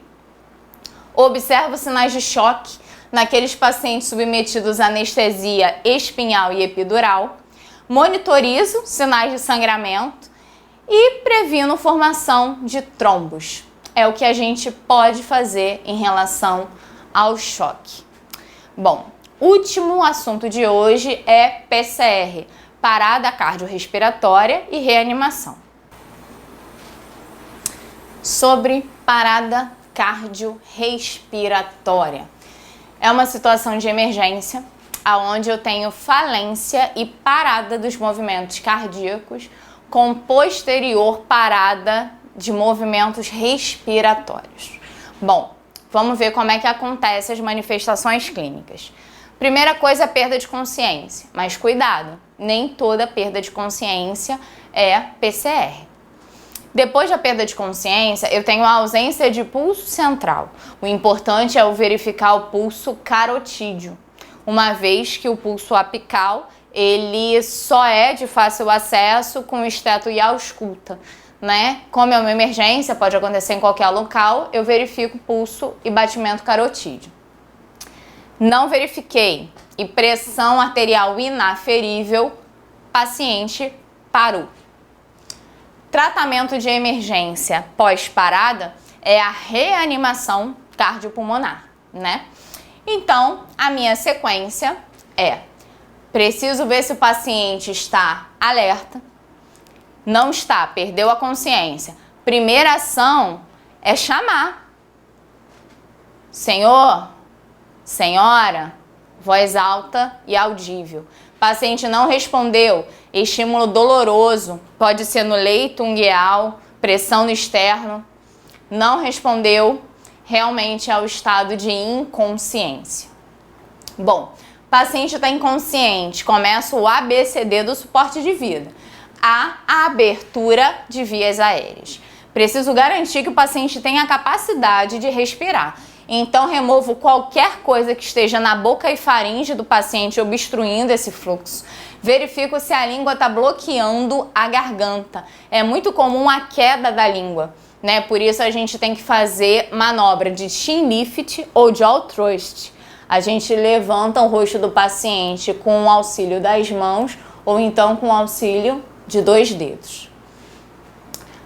Desobstruo a garganta utilizando essa elevação do queixo. Queixo dirigido para cima e para trás, mandíbula levantada, e o profissional precisa ver, sentir e ouvir a respiração. B, respiração, ou seja, ventilação.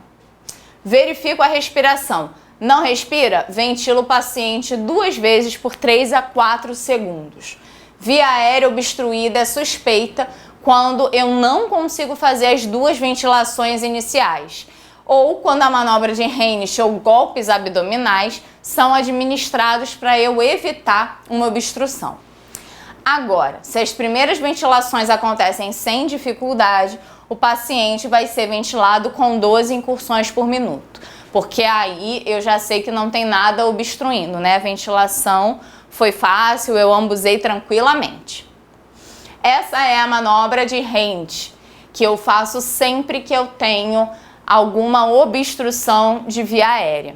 Então, eu posiciono, né, as mãos em forma de golpe, bem rente ao diafragma do paciente. E se eu estiver sozinha e engasgar com alimento, por exemplo, eu posso me debruçar no espaldar da cadeira, né, que é rígido e o peso do meu corpo ajuda a fazer essa pressão.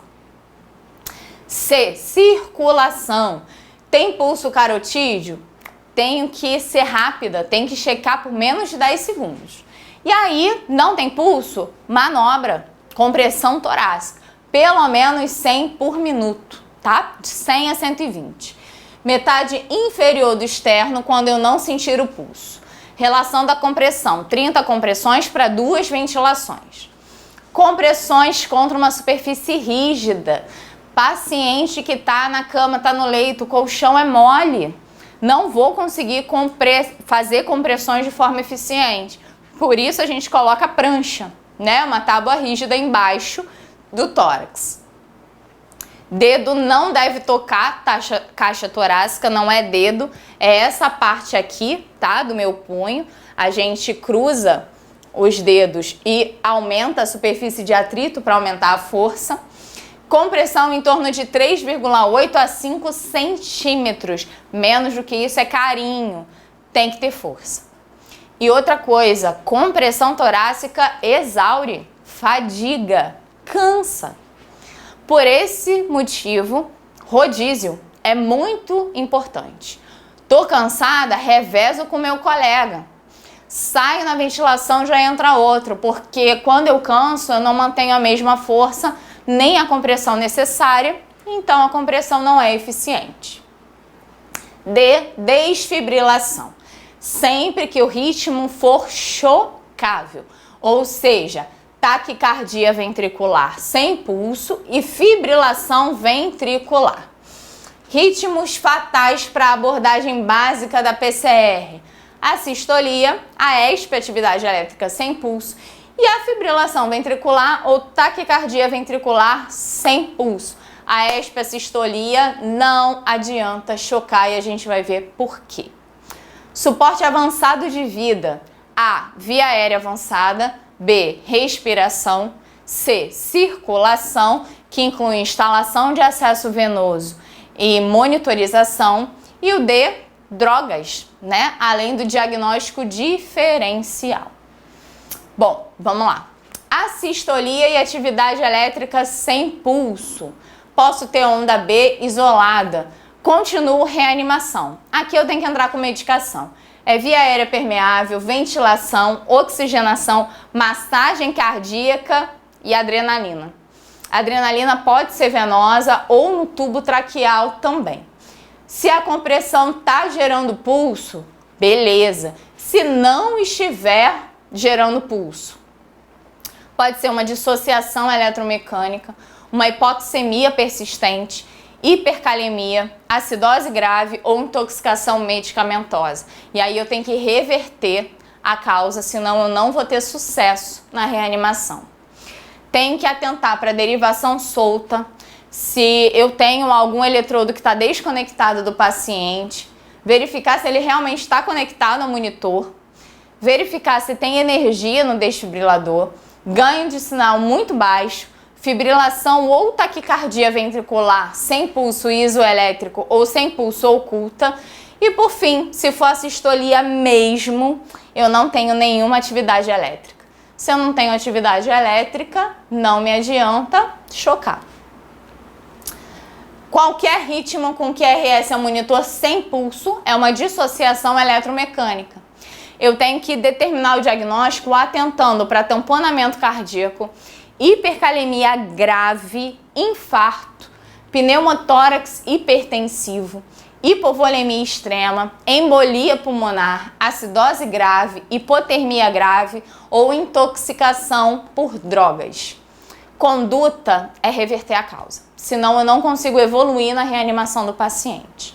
Removo a causa, continuo com as manobras de reanimação e posso pensar no uso de bicarbonato. Lembrando que o lactato, né, o Ringer lactato, é tipo um primo rico do bicarbonato. Tem sido muito mais utilizado, o bicarbonato já até caiu em desuso, então posso usar o Ringer. Atividade elétrica sem pulso, a minha ESP, não tenho pulso detectável. A atividade elétrica sem pulso incorpora a dissociação eletromecânica e um grupo heterogêneo de ritmos, que pode ser uma pseudodissociação eletromecânica, um ritmo idioventricular, ou seja, ao eletro eu tenho presença de QRS largos e bizarros que não têm resposta de contração miocárdica. Aqui eu tenho que verificar se o paciente responde à supressão do que está causando a dissociação eletromecânica. Protocolo para atendimento de parada. Paciente parou, vi que foi parada, chegou o desfibrilador, verifico o ritmo. É chocável? Beleza. Não é chocável? Entro com vasopressor e identifico fatores contribuintes. Caso de parada em adultos que não respondem à primeira função, eu posso entrar com a atropina. E sempre verifico o ritmo, 5 ciclos ou a cada 2 minutos de tentativa de reanimação. Fibrilação ventricular e taquicardia ventricular sem pulso, aí é quando eu tenho uma contração incoordenada no miocárdio em consequência da atividade caótica das fibras miocárdicas. Por conta disso, eu tenho um zigue-zague, umas ondas completamente irregulares. Na fibrilação ventricular, as ondas são amplas e rápidas, ou eu tenho ondas pequenas e lentas. Os dois tipos são exemplos, né, de fibrilação ventricular e taquicardia ventricular sem pulso. Aqui eu tenho essas ondas de despolarização caótica e a desfibrilação ela é muito mais eficiente naquelas formas grosseiras, né, de despolarização. Quais podem ser as causas, né, da fibrilação ou taquicardia ventricular sem pulso? Tamponamento cardíaco, hipercalemia grave, infarto, pneumotórax hipertensivo, hipovolemia extrema, embolia pulmonar, acidose grave, hipotermia grave ou intoxicação por drogas. Conduta, primeira coisa é resolver a causa básica, manter manobras de reanimação, considerar o uso do ringer, desfibrilar o paciente, aqui sim, prepara o paciente para desfibrilação e uso 3 descargas elétricas de 360 joules cada. Massagem cardíaca. Posiciono o músculo estenar e hipotenar, 2 dedos acima do meu apêndice xifoide. Lembrem que eu tenho que ter compressão, 3,8 a 5 centímetros. Paciente sobre superfície rígida para que eu consiga realmente chegar, né, até o músculo cardíaco. Bom, paciente não responsivo, respiração ausente ou gasping, com a respiração anormal. Aciono o serviço de emergência e pego o desfibrilador. O ritmo é chocável? Choco. Repito o processo a cada 2 minutos. Inicio sempre a reanimação. O ritmo não é chocável, faço outro ciclo de compressão e reavalio. Essa tabelinha ajuda muito a gente, que é o suporte básico de vida para adulto, criança e bebê. Bom, adulto não tem respiração ou tem gasping, mesma coisa, crianças e bebês. Espero 10 segundos para palpar o pulso. Não posso perder mais do que 10 segundos. Sequência da reanimação, CAB. Compressão é top 1. Vias aéreas e ventilação ficam em segundo plano. Mínimo de 100 compressões por minuto. Profundidade da compressão, pelo menos 2 polegadas, 5 centímetros nos adultos. Crianças também, cerca de 2 polegadas ou 5 centímetros. E bebê, 4 centímetros, né? 1,5 polegada. Retorno da parede torácica sempre. Depois da compressão, tem que permitir que o tórax volte a expandir. Minimizo interrupção nas compressões fazendo rodízio e tento limitar para menos de 10 segundos essas interrupções. Vias aéreas, sempre tracionamento, levantamento de queixo, né? Garantindo que não haja queda da língua, obstruindo passagem de fluxo de ar. Relação compressão-ventilação, 30:2 no adulto e 30:2 na criança e bebê, se for um socorrista só. Agora, se forem 2, 15:2, tá? Se forem 2 socorristas, por que eu aumento a ventilação na criança e no bebê? Porque geralmente a parada na criança e no bebê não é de origem cardiológica, né? Geralmente é de origem respiratória. Bom, paciente dá um azar e quem está socorrendo ele é alguém que não foi treinado. Só compressão. Não perde tempo com ventilação. Ventilação com via aérea avançada para os profissionais de saúde. Uma ventilação a cada 6 a 8 segundos, ou seja, independente da faixa etária, de 8 a 10 ventilações por minuto. Lembrando que eu tenho que ver o retorno da expansibilidade do tórax. E a desfibrilação, né, aquele desfibrilador externo automático, sempre que ele estiver disponível. Minimizo a interrupção das compressões e reinicio a RCP sempre após cada choque, volto com a compressão. O que fazer e o que não fazer, né, na reanimação? Compressões torácicas de 100 a 120 minutos, profundidade de pelo menos 5 centímetros nas compressões, permitir o retorno total do tórax, minimizar interrupções e ventilar adequadamente, 30:2 nos adultos. Cada respiração em 1 segundo, levando à elevação do tórax. Verifico, assim que o paciente parou, segurança no local. Vítima não responde, preciso de um desfibrilador externo automático, que idealmente tem que ter em qualquer lugar que tenha uma circulação de mais de 100 pessoas, né, no mesmo horário. Bom, não tem respiração, não tem gasping, não consigo sentir o pulso por 10 segundos. Aí eu entro com a minha reanimação. Posso fazer, se eu não tiver respiração, mas tiver pulso, só a ventilação, mas se realmente for parada, faço a reanimação com ciclo de 30 compressões para 2 ventilações. Desfibrilador chegou, vejo o ritmo. É chocável, choco e inicio as compressões.